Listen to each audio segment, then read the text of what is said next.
आज हम जानेंगे भगवान महावीर की अंतिम देशना का सप्तम अध्ययन उर्भ्रिय। इस उर्भ्रिय नामक सातवें अध्ययन में अनासक्तों को पुनः एक बार सावधान किया गया है।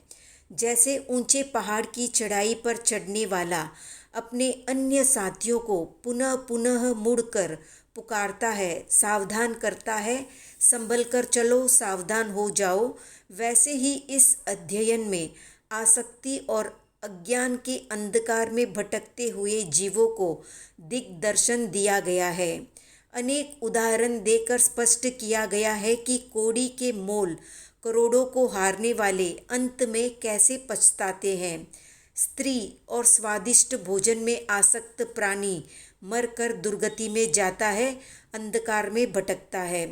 तुच्छ मानवीय काम भोगों की लालसा में दिव्य देव सुख और अनंत मोक्ष सुखों को भुलाने वाला मूढ़ प्राणी कितना दयनीय होता है, ये मेमने के तथा काकिनी एवं आम्रभोजी के उदाहरण से संकेतित किया गया है।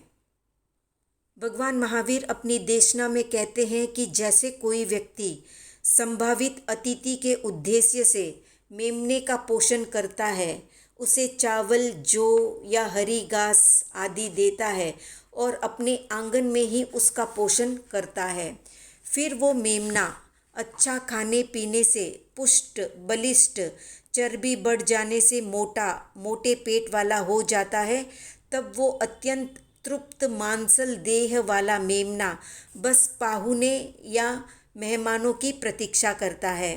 जब तक अतिथि नहीं आता है तब तक वो बेचारा जीता है। इसके बाद अतिथि के आते ही वो सिर से काट कर खा लिया जाता है। जैसे पाहुने के लिए निश्चित किया हुआ वो मेमना मानो उसकी प्रतीक्षा करता है, इसी प्रकार अधर्मिष्ठ यानी रसगृध बालजन भी मानो नरक की प्रतीक्षा करते हैं। हिंसक, अज्ञानी, मृषावादी, पथिकों को मार्ग में लूटने वाला, दूसरों को दी हुई वस्तु को बीच में ही हड़प जाने वाला, चोर, कपटी, कुतोहर यानी मैं किसका हरण करूं, इसी उधेड़-बुन में निरंतर संलग्न रहने वाला, सट, धूर्त और स्त्रियों या अन्य विषयों में आसक्त, महाआरंभी, महापरिग्रही, मदिरा और मांस का उपभोग करने वाला, बलिष्ठ एवं दूसरों का दमन करके सताने वाला, मेमने की तरह कर कर शब्द करते हुए मांस आदि अभक्ष्य खाने वाला, मोटी तोंद वाला, अधिक रक्त वाला मूढ़ पुरुष उसी प्रकार नरक के आयुष्य की आकांक्षा करता है, जैसे हृष्ट पुष्ट हुआ मेमना पाहुने की प्रतीक्षा करता है।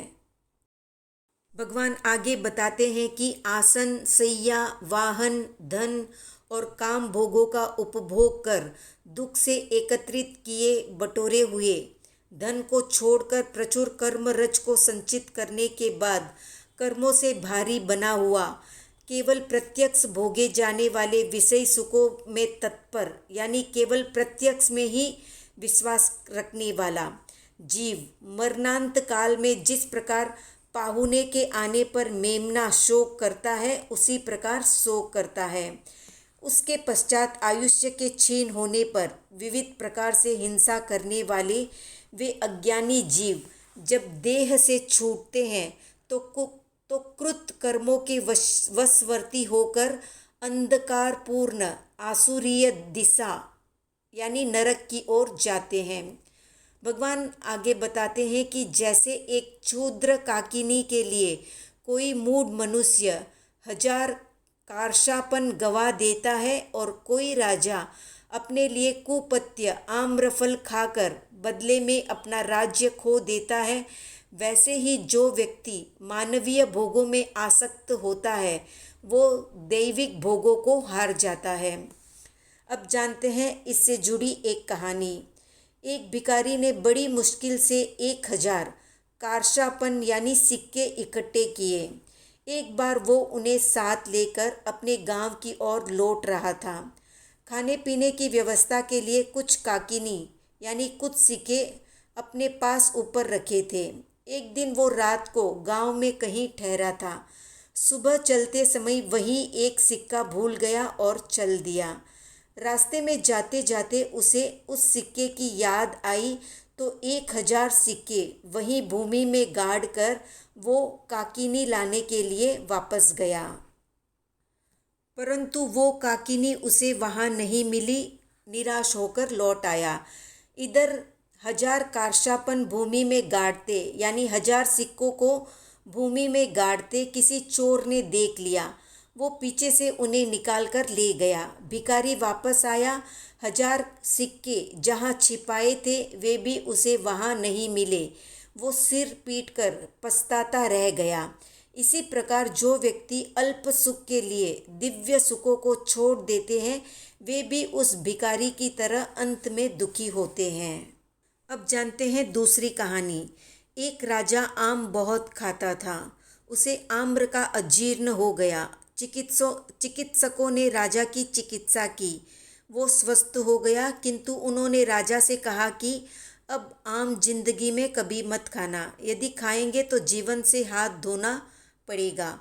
इसलिए उसने अपने राज्य के सारे आम के वृक्ष उखड़वा दिए। एक दिन राजा वन में सैर करने गया। वहाँ पके हुए आम देखकर उसका मन ललचाया। चिकित्सकों के सुझाव को भूल गया। मंत्री के मना करते करते राजा आम खा गया। आम खाते ही तत्काल उसकी मृत्यु हो गई। क्षणिक जिह्वा सुख भोग के लिए राजा ने अपना अमूल्य जीवन खो दिया।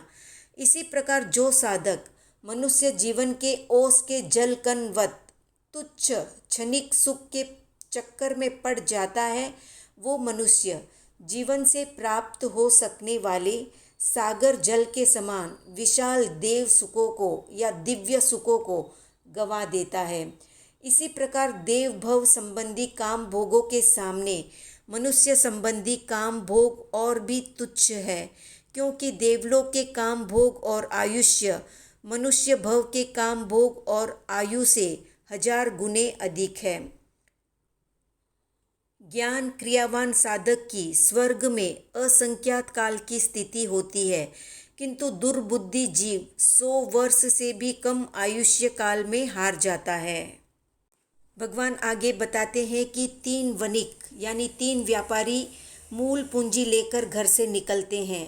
इन तीनों में से एक वणिक अतिरिक्त लाभ कमाता है, दूसरा मूल पूंजी लेकर वापस आता है और तीसरा मूल पूंजी को भी खो देता है।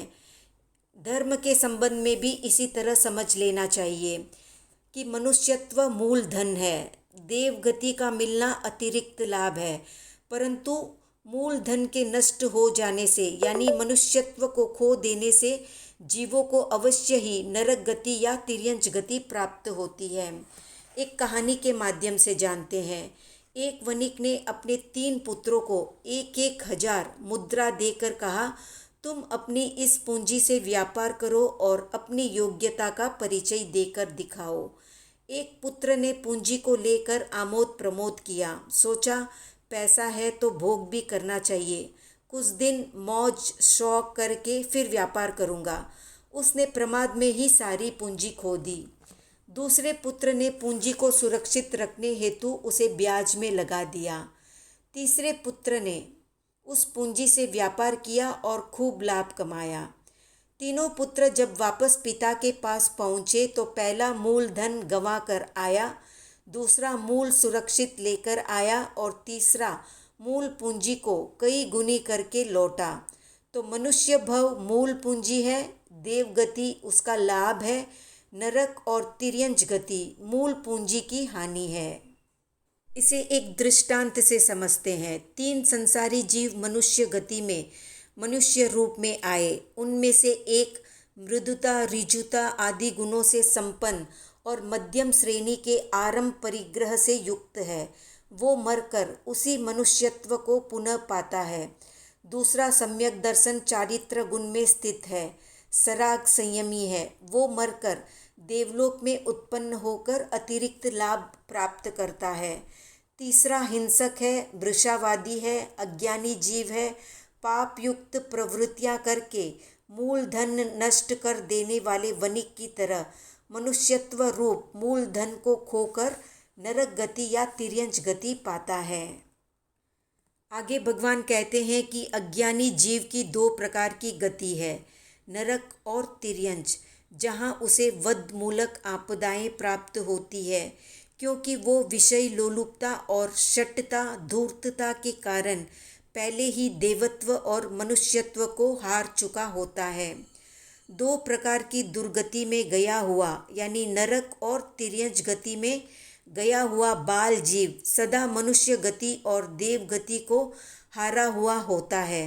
उसका इन दोनों कुगतियों से बाहर निकलना दीर्घ काल तक दुर्लभ है। इस प्रकार देव भव और मनुष्य भव को हारे हुए मनुष्य को देखकर पंडित और बाल की तुलना कर जो मनुष्य योनि में आते हैं वे मूलधन के साथ लौटे हुए वणिक की तरह प्रविष्ट होने वाले होते हैं। भगवान आगे कहते हैं कि जो मनुष्य विविध परिमाण वाली शिक्षाओं से युक्त होकर घर में रहते हुए सुव्रती है, वे आगामी जन्म में फिर मनुष्य योनि को प्राप्त करते हैं, क्योंकि प्राणी कृत कर्मों का फल अवश्य पाते हैं। जो शीलवान है, चरित्रवान है एवं उत्तरोत्तर विशिष्ट गुणों से युक्त है, वे अदीन होकर मूलधन रूप मनुष्यत्व से आगे बढ़कर देवत्व को प्राप्त करते हैं। भगवान आगे कहते हैं कि इस प्रकार दैन्य रहित पुरुषार्थी साधु और गृहस्थ को देवत्व प्राप्ति रूप लाभ से युक्त जानकर कोई बुद्धिमान साधक ऐसे लाभ को क्यों हारेगा, क्यों गवाएगा। उक्त लाभ को मानवीय विषया भोगासक्ति के कारण हारता हुआ वो कैसे पश्चाताप नहीं करेगा। भगवान आगे कहते हैं कि देवताओं के काम भोगों के सामने मनुष्य संबंधी काम भोग ऐसे ही क्षुद्र है जैसे कुश के अग्रभाग पर स्थित जलकण की कोई समुद्र के साथ तुलना करे। मनुष्य भव की इस अति संक्षिप्त आयु में ये काम भोग विषय सुख कुश की नोक पर स्थित जल बिंदु मात्र है, ये निश्चित है। फिर भी अज्ञ मानव किस कारण को आगे रखकर अपने लाभकारी योग और क्षेम को नहीं समझता। इस मनुष्य भव में जो काम भोगों से निवृत्त नहीं होता उसका आत्मार्थ विनष्ट हो जाता है, क्योंकि वो न्याय युक्त सन्मार्ग को जान सुनकर भी बार बार उससे भ्रष्ट हो जाता है। किंतु जो मनुष्य भव में काम भोगों से निवृत्त हो जाता है उसका आत्मार्थ विनष्ट नहीं होता और वो इस मलिन औदारिक शरीर को छोड़ने के बाद देव होता है। आगे भगवान कहते हैं कि जो जिनागम श्रवण करके काम निवृत्ति एवं मोक्ष प्राप्ति की बात स्वीकार करके भी व्यक्ति मोह आदि गुरु कर्म वर्ष पतित हो जाता है या मिथ्यात्व युक्त हो जाता है, जो व्यक्ति सुनकर उसे स्वीकार नहीं करते अथवा जो सुनते ही नहीं, वे तो काम से अनिवृत्त ही है। उनकी आत्मविराधना ही आत्मार्थ का अपराध है। अज्ञानी जीव अधर्म को स्वीकार कर और धर्म का त्याग करके अधर्मिष्ठ होता है और नरकों में उत्पन्न होता है। सर्व धर्मों का परिपालन करने वाले धीर पुरुष अधर्म का त्याग करके धर्मिष्ठ बनता है और देवों में उत्पन्न होता है। बुद्धिमान साधक बाल भाव और अबाल भाव की तुलना करके बाल भाव को छोड़कर पंडित भाव का सेवन या आचरण करता है। बाल भाव यानी मानवीय विषय भोगों में अत्यासक्ति और अबाल भाव यानी विषय भोग निवृत्ति। तो ये था भगवान महावीर की अंतिम देशना का 7वां अध्याय। आज का प्रश्न है कि भगवान महावीर के निर्वाण के अवसर पर कौन सा त्योहार मनाया जाता है, कमेंट में बताएं। वीडियो पसंद आया तो लाइक शेयर सब्सक्राइब करें।